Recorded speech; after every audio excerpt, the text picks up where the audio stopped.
I mean, the crucial point of confusion is that we have been sold this meme of Islamophobia, where every criticism of the doctrine of Islam gets conflated with bigotry toward Muslims as people. Right. And that is, it's intellectually ridiculous. Even it gets so hold on, are racist. you the person who understands the officially codified doctrine of Islam? You're the interpreter of that, so you can say, well, this is... I'm actually well educated on this topic. I'm asking you. So you're saying if I criticize you're saying that Islamophobia is not a real thing. That if you're critical of something... Well, it's not a real thing when we do it. Right. Well, no, it really isn't. I'm not denying that certain people are bigoted against Muslims as people. Right. And that's a problem. Big of you. But why are you so hostile about this concept? It's gross. It's racist. It's not. But it's so nuts. It's like saying those stateless, shifty Jew. You're not listening Absolutely to not. what we are saying. You guys are saying if you want to be liberals, believe in liberal principles like freedom of speech, like you know, we are endowed by our forefathers with an inalienable rights, like all men are created equal. Ben, we have to be able to criticize bad ideas. And of course we do. No liberal doesn't want to criticize bad ideas. But Islam at this moment is the mother lode of bad ideas. Jesus. So we have That's ideas just a fact. like blasphemy. It is it's an ugly thing. Apostasy. It is one basic liberal let me principle unpack of it. tolerance. Let me unpack it. My one question is basically, or my one comment, or passing comment, is that so many times you've brought up women in Islam. I'd just like to correct that I've read the Quran, and all Muslim scholars would agree with me that Islam gives women a lot of rights. We over and over give women in Islam through the Quran. I may not say it through individuals who preach the religion, but Islam through the Quran gives women a lot of rights, and I need that to be heard. I need that to everyone to understand and hear that. I mean, I am a young Muslim woman myself. I sit before you, I have a voice, and I can speak to you, and I can look you in the eye, and I do have my rights. And when I go to Iran, I'm actually Iranian as well, so when I go to Iran, I also have my rights. I need it to be heard that the Quran, Allah Subhanahu wa Ta'ala gives us our rights. People, individuals in countries, and people who represent our religion may not, and they may do the wrong thing to sort of stand in front and show us religion and preach us religion, but Islam does. All right, we're going to take that as a comment, a very passionate one at that. Okay. Well, no, we're not. No, we're not going to take it as a comment. I can see your face, I can see your hair, and I can see you sitting in an audience with young gentlemen. Don't you tell me you can do any of that in Iran. I can, though. No, you can't. Yes, I can. No, you cannot. I can. In Iran, in the Islamic Republic of Iran, where I have been, my hair would be out. My hair would be out because my veil would be little. My hair would be out. It may be covered a little bit, but just like in the Bible, in the letter to the Corinthians, it says to cover your head, to be modest. It's a shame she spoiled what could have been a perfectly good statement. All right, okay, I'm sorry. Modesty would be there. I mean, you've been talking about these cheap jokes and things throughout this whole conversation, but you're the only one making the cheap comments. You insult your sisters in Tehran who are being beaten, and raped every day when you say that they have their rights in the Islamic Republic. It's an insult to the women of Iran. I do not. Astaghfirullah. Very useful. My name is Jumana Imad Musa Ahmed al-Bahri, and I'm a student here at UCSD. I was reading your literature. I found that much more interesting than the talk. And I found some interesting things about the MSA, which is an organization that's very active on campus, and it is hosting our annual Hitler Youth Week. You should come out to those events. If you could clarify the connection between the MSA and jihad terrorist networks, because last I checked, we had to do our own fundraising, and we never get help from anyone. So if you could clarify the connection between UCSD's MSA, or if you don't have such information, if you could connect other MSAs on UCs, because the connection wasn't too clear in the pamphlet. Just if you could clarify. Okay. Will you condemn Hamas here and now? I'm sorry, what? Will you condemn Hamas? Would I condemn Hamas? As a terrorist genocidal organization. Are you asking me to put myself on a cross? So you won't. I actually have had this experience many times. You didn't read the pamphlet because the pamphlet is chapter and verse. The main connection is that the MSA is part of the Muslim Brotherhood Network as revealed in the documents. I don't think you understood what I meant by that. I meant if I say something, I'm sure that I will be arrested for reasons of Homeland Security. So if you could please just answer my question. If you condemn Hamas, Homeland Security will arrest you. If I support Hamas, because your question forces me to condemn Hamas. If I support Hamas, I look really bad. If you don't condemn Hamas, obviously you support it. Case closed. I've had this experience, I had this experience at UC Santa Barbara where there were 50 members of the Muslim Students Association sitting right in the rows there. And throughout my hour talk, I kept asking them, will you condemn Hezbollah and Hamas? And none of them would. And then when the question period came, the president of the Muslim Students Association was the first person to ask questions. And I said, before you start, will you condemn Hezbollah? And he said, well, that question is too complicated for a yes-no answer. So I said, okay, I'll put it to you this way. I'm a Jew. The head of Hezbollah has said that he hopes that we will gather in Israel so he doesn't have to hunt us down globally. For it or against it? For it. Thank you. Thank you for coming and showing everybody what's here. Muslim, I'm not any religion at all. But it bothered me when you were talking about Islam being not a religion of peace. Muhammad was a very peaceful man. No, he wasn't. Yes, well, if you read, No, yes, no. and he had a great respect for women. His wives were given a great deal of power over him. And have you been reading Karen Armstrong? Is that where this is coming from? No, I've read Karen Armstrong, but no. And, what's happening now with Islam is it's bastardized, just like all the other religions. But it bothers me that you So you're saying the true Islam, if we could only return to it, would just nullify all of my concerns about Islam? I don't think any religion is a good religion, but it bothers me that you singled Islam out, and that you said that that actually that Muhammad was a peaceful man. Okay. And well, that Muhammad,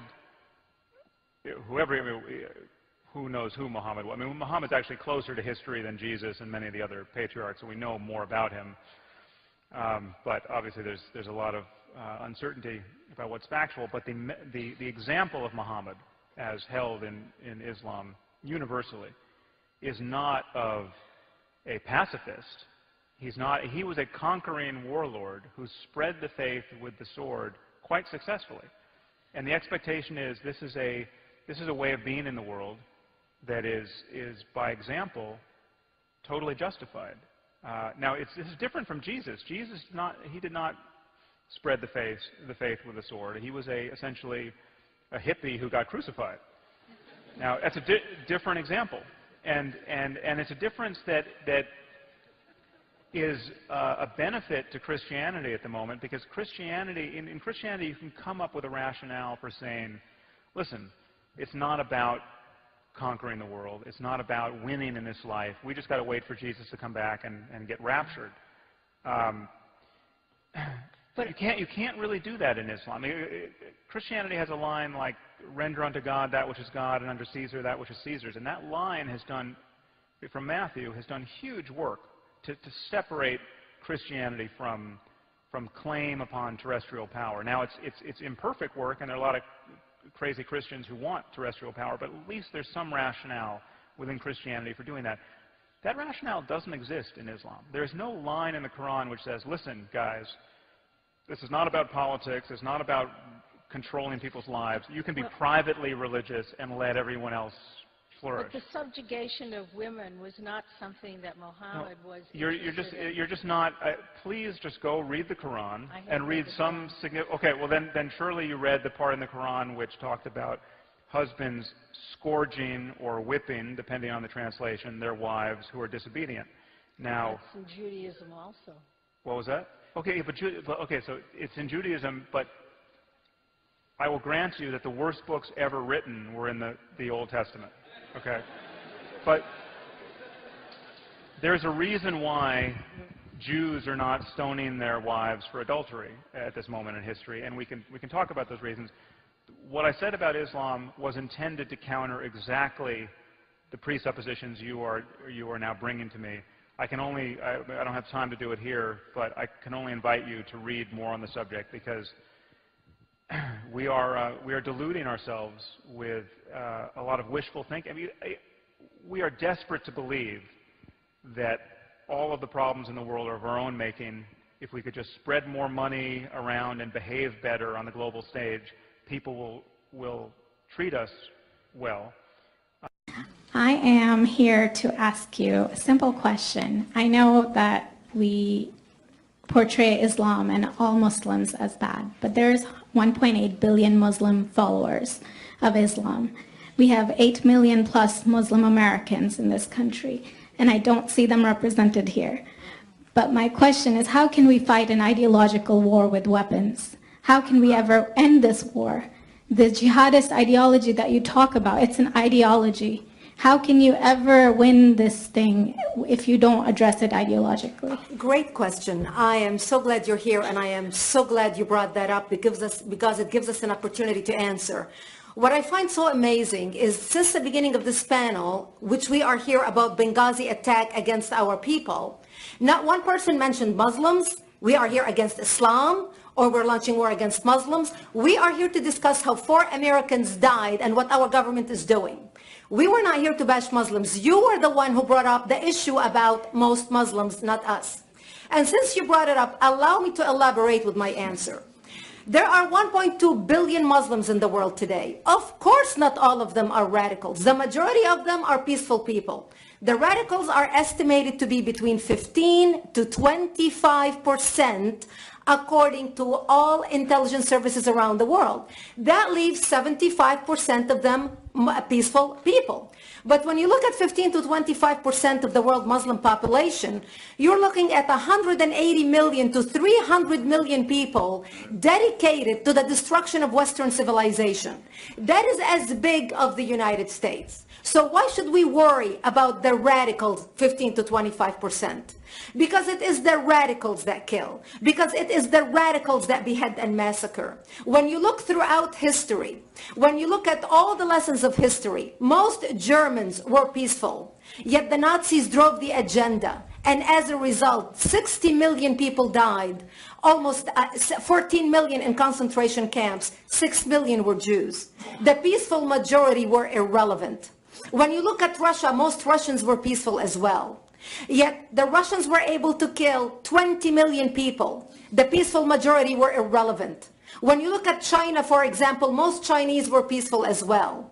Yet the Chinese were able to kill 70 million people. The peaceful majority were irrelevant. When you look at Japan prior to World War II, most Japanese were peaceful as well. Yet Japan was able to butcher its way across Southeast Asia, killing 12 million people, mostly killed with bayonets and shovels. The peaceful majority were irrelevant. On September 11th in the United States, we had 2.3 million Arab Muslims living in the United States. It took 19 hijackers, 19 radicals to bring America down to its knees, destroy the World Trade Center, attack the Pentagon, and kill almost 3,000 Americans that day. The peaceful majority were irrelevant. So for all our powers of reasons and us talking about moderate and peaceful Muslims, I'm glad you're here. But where are the others speaking out? Is truly a moderate Muslim. She needs to stand up for women's rights. She needs to stand up for those who beat women, who kill women, who maim women, who genitally mutilate women. She needs to stand up and speak out about the kidnapping of the girls by Boko Haram that you are not speaking for. You are taking your place while you have access to the media, and you are here obviously because of your deception and lies and what you did at the Heritage Foundation, so you can point the light to the issue of the Islamic. And thank you so much for bringing that out. Use that opportunity to speak about where are the girls that were kidnapped by your own co-religionists. As a Muslim woman, it is people like you who needs to stand up. Ms. Ahmed, we'll give you the last word. I have been speaking out against Boko Haram kidnappings. We have been. And I just want to clarify one point. You mentioned about me being friends with the convicted terrorist. I've never even met him. I saw him once at the court. And I was a Muslim community spokesperson in Oregon. And obviously, a mosque burned down right after his arrest. So we were suffering a lot of hate crimes. Please. There's plenty of information that people can easily find on Google by just typing your name. Well, I'm telling you the truth from my side. I'm sure there are a lot of people say a lot of things. You and the word truth need to be in the same sentence, Saba. Let's be very clear about this. Well, I think you're misguided, and I think you're the ones who needs to hear the truth from Muslims. I'm very clear, and I don't mince words, and I don't beat around the bush, and I know my facts. All right, Do you know it? Do you know any Muslims? Yes, I do. A lot. Remember, I was born and raised in the Middle East. I know. I wrote about you. You're Noor Saman. I'm very familiar with your writing. How many Muslim friends do you have here in the U.S.? I do have friends here in the U.S. I'd but like that's to beside talk to the them. point. That is beside the point. That's beside the point. As a patriotic American, I use the opportunity that I have to shine the light about how I can protect my fellow American citizens, because I am an American first, and my loyalty is for this country. And anything happens to any American, I'm the first person to stand up, defend them, fight for them. You are not. Your loyalty is somewhere else. It's about time we see more patriotism from the Muslim community and less terrorism. Bridget, I'm an American, and I'd like you to defend me. I defend people who are worth defending. I don't defend liars and deceivers. I defend patriots who love this country and are willing to put their lives on the line to protect it. You are not. Your loyalties are to defend a terrorist who wanted to blow up a Christmas tree lighting in Oregon and kill many Americans. Shame on you. Bridget, every defense lawyer has to defend somebody, okay? I don't think you've studied criminal law too well. You are an activist. You are far more than just a defense lawyer. You are an activist with shady national security and shady character. Let's take the gloves off and speak the truth, Saba. This time, you're dealing with Brigitte Gabriel. You're not dealing with somebody timid that you can manipulate and talk over. Not this time, Saba. People like you need to be put in their place. This is America. We love our country, and we will fight for our country and protect her from people exactly like you, and expose people exactly like you. Wow, Bridget, you just sound very, very angry. No, I think you need some reality check. I'm not angry. I did want to make a point. Is something Ramadan's completely different. Up, so please do visit a local mosque wherever you live. I hope you get to meet a few other Muslims besides me and learn some, meet some peaceful Muslims. I have a lot of outstanding, wonderful Muslim friends. Good. So go talk to them. Very much different than you. Okay, well, but I'd love to meet you too. Let's meet up here. You know, I think we need to talk to each other without screaming. And we're not screaming, we are talking passionately. Now you're calming down, but from the beginning you were very, very loud, and I don't know what was going on, but now you're starting to calm down, because which is good. I don't allow liars to speak over me, because I put the truth out. How dare you I will not let you go unchallenged. You are so mean. Did someone ever tell you? Children? I'm a terrorism analyst, darling. I debate you. You're a lawyer. Meanness has nothing to do with logic. We're having a logical, factual conversation. So let's leave the little girl play that you're trying to pull aside. I'm a businesswoman. I don't play like that. I know. I can see. Ahmed, jump in here. I know you want to respond. Yeah, absolutely. This is not about hurt feelings. It's about strategic discourse. The people that we see on TV are... well, hold on, Christopher. The people that we see on TV are less than 1% of the Muslim masses. The gravamen of the discussion here is the vast majority of Muslim moderates that are offended from their role in a post-9/11 and in a conflict-oriented situation, which is at the apex of counterterrorism, at the apex of an engagement, of a discussion of hearts and minds. Of course, freedom of expression stands, and no one is asking the Danish government to stifle expression. But freedom of expression, hold on, Christopher, freedom of expression and the responsibilities of discussion, the responsibilities of those with power and privilege to ensure that there is comity between different groups, a belated response by the government, and then a continuing of republishing and reprinting these cartoons. We have freedom of expression here in the United States, but the president and the major media have chosen not to engage. The Pope believes in freedom of expression, but he has condemned these cartoons. It's about strategic... Christopher, I want to let Christopher in here. Christopher, I want to... What is this babble? The State Department has said that it apologizes and thinks these things are offensive, and it's done so without, as far as I know, any permission from the American people to say that we take that view. I'm glad to hear you say it's only 1% of the Muslim world that takes this opinion. In that case, why are we treating the leaders of these lynch mobs and bullying gangs as if they were representative of your religion? That's a very good question. And why is it that we can't get condemnation so easily or at all when, for example, Shia mosques and funeral processions in Iraq are blown up by Muslim fascists. Well, Christopher, Isn't that sacrilege to you? Ahmed Yunus, jump in. The vast majority of Muslims condemn attacks on Shia communities, condemn attacks on Christian communities in Muslim countries. Name one. The Council on American Islamic Relations sent a delegation to Iraq to try to release Jill Carroll. We have done the same with Margaret Hassan. We engage continuously. Hostage trading. We were against the Taliban. Okay, wait a minute. I want to jump in here for both of you. Christopher, hang on.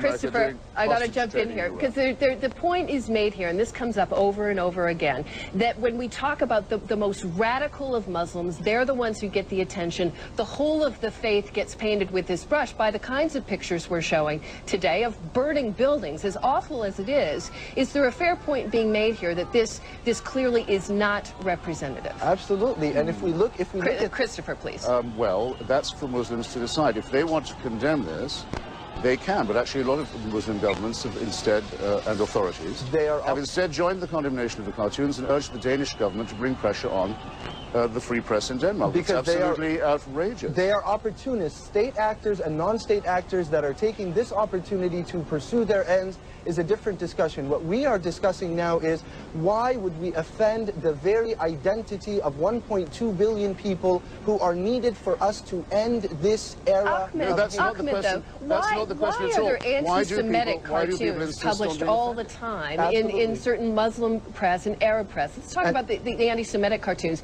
that are there all the time, and you don't see this kind of reaction from Jews who may be deeply, deeply offended. You're right. We are all offended, not just Jews. We are all offended with their anti-Semitic cartoons, and these dictatorships that use the other to galvanize the bases within their countries to support them in their efforts are acting contradictory to the interests of Muslims. We condemn that type of anti-Semitic behavior. We condemn it when it's against any other community, be it by Muslims. That wasn't like the question. Taliban. That wasn't the question. This is the same Europe that wasn't what you were being asked. This is the same Europe that had a genocide against Muslims, the largest genocide since the Holocaust. We have got to be strategic. We have got to ensure that we are not negligently bolstering the haters that are finding excuses for okay, attacking. I'm not just a potted plant here. He wasn't asked that question. He was asked why, when Jewish people or Christians, or the largest, in my opinion, the most important group in the world, those of us who don't believe in religion and claim the rights of the Enlightenment, when we're offended, you were asked, why don't we take the occasion to go and set fire to embassies of democratic countries or kidnap civilians? That's what you're being asked. You're still claiming Muslims have a special right to be offended, and that is very offensive indeed. Absolutely not. I am claiming that Muslims have an equal right to find human dignity in the way that they are treated in society. And Christopher, if you feel that there is an attack against you, you have the right to respond. That is the same freedom of speech that you're saying. The Muslims around the world... Without your permission, with your interruption, that's what I'm doing now. Okay, gentlemen, time out here for a second, time out. Christopher, I want to go back to the first point you made, and that is, how newspapers and news organizations make their decisions about this. And you mentioned, CNN's decision to pixelate these. You're right. I mean, partly based on fear of reprisals against our staff, but also partly based on